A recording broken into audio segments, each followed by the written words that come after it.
Hello everyone. In last two videos we have learnt noun, pronoun, adjective and verb of parts speech, and in this video we are going to learn about adverb, preposition, conjunction and interjection. So let's start to read. Firstly we read adverb. Adverb क्या होता है? क्रिया विशेषण कहते हैं इसको हिंदी में.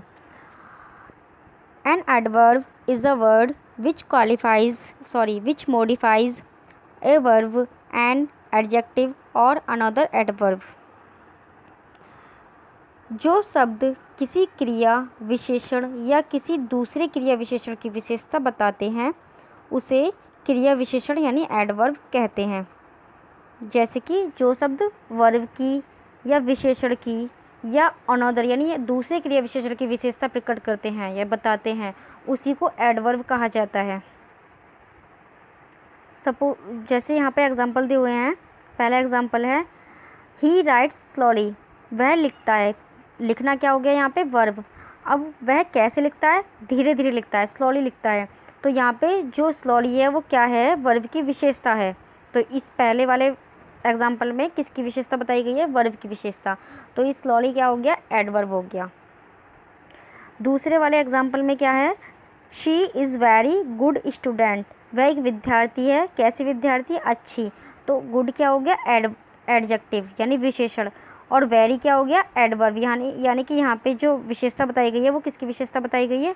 Adjective की, विशेषण की विशेषता बताई गई है. यानी वो अच्छी तो है लेकिन वो कितनी अच्छी है? वो बहुत अच्छी है. तो इस टाइप से यहाँ पे एडजेक्टिव की विशेषता बताई गई है. जैसे ऊपर डेफिनेशन में भी है कि क्रिया विशेषण और क्रिया विशेषण की जो विशेषता बताते हैं. तो यहाँ पे हमने पहले वाले वाक्य में क्रिया की विशेषता बताई गई है, दूसरे में विशेषण की विशेषता बताई गई है और तीसरे में देखते हैं रमेश रन्स फास्ट. रमेश दौड़ता है. कैसे दौड़ता है? तेज़ दौड़ता है. तो रन्स क्या हो गया? वर्ब हो गया. और विशेषता यानी कि वर्ब की विशेषता इसमें बताई गई है. तो तेज़ दौड़ता है. फास्ट क्या हो गया हमारा? एडवर्ब. देखिए फोर्थ में इसी का है. फोर्थ भी Ramesh runs very fast. Ramesh दौड़ता तो है लेकिन कितना कैसे दौड़ता है? बहुत तेज़ दौड़ता है.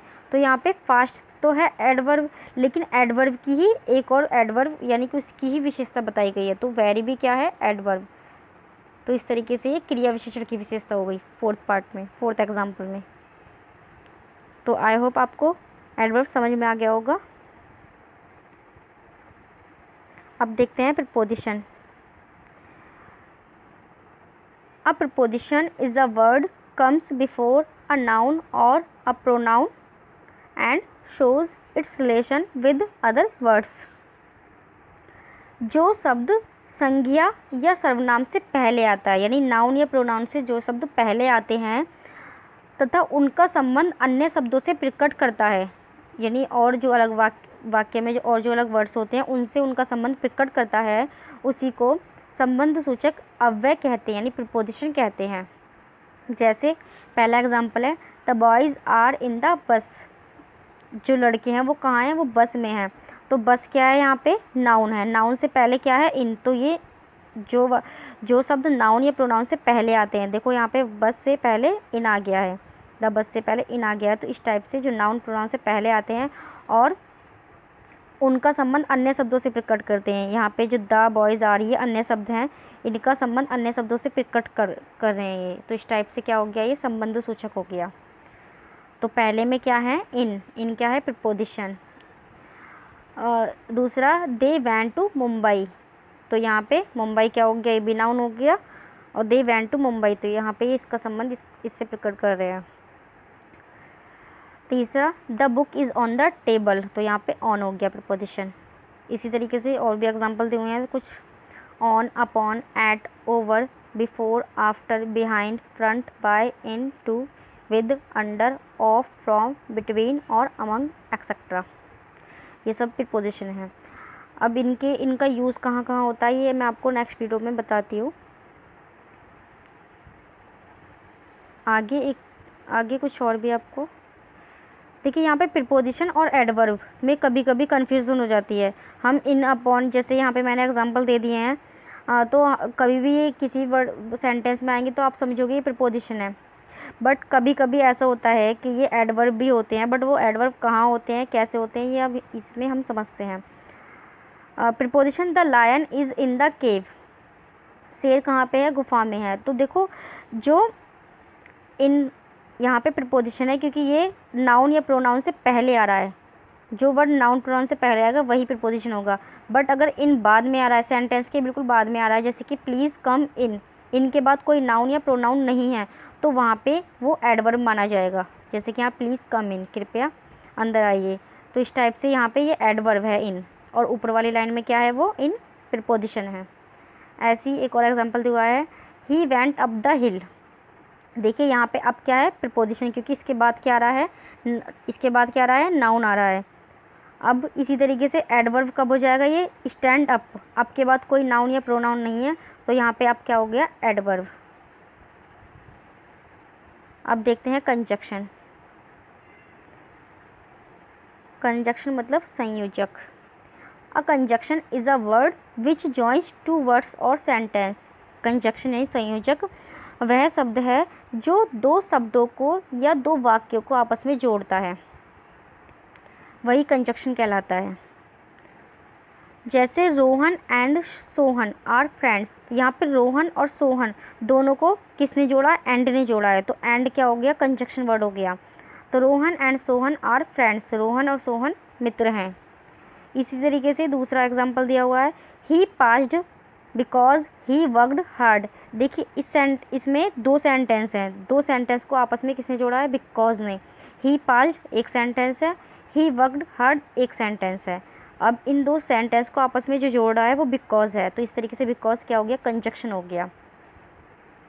ही पास्ड वह पास हो गया, बिकॉज क्योंकि ही वर्कड हार्ड क्योंकि उसने कठिन मेहनत की थी, कठिन परिश्रम किया था। इसी तरीके से आगे समझने के लिए और एग्जांपल दिए हुए हैं यहाँ पे, एंड, और, if, as, although, yet, but, unless, so, therefore, otherwise, either, neither. इसी तरीके से ये सब कंजक्शन कहलाते हैं। अब देखते हैं इंटरजेक्शन, यानी कि इंटरजेक्शन क्या होता है। An interjection is a word used to express sudden feeling of the heart. Interjection वो शब्द होता है जो अचानक से एकदम से उठने वाली भावनाओं को प्रकट करता है।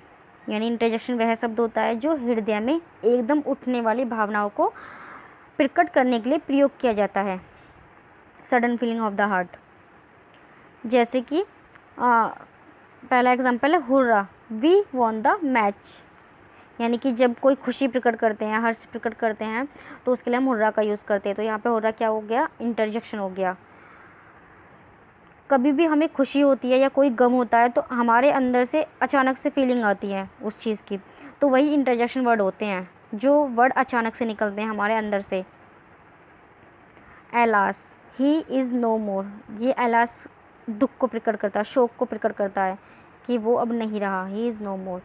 तो इस तरीके से आगे एग्जाम्पल और दिए हुए हैं, एलास शोक प्रकट करने के लिए, ब्रेवो शाबाशी प्रकट करने के लिए, वॉट आश्चर्य प्रकट करने के लिए, दुख प्रकट करने के लिए, फाय धिक्कार, और हुर्रा हर्ष प्रकट करने के लिए। तो ये वीडियो हमारी यहीं ख़त्म होती है। धन्यवाद।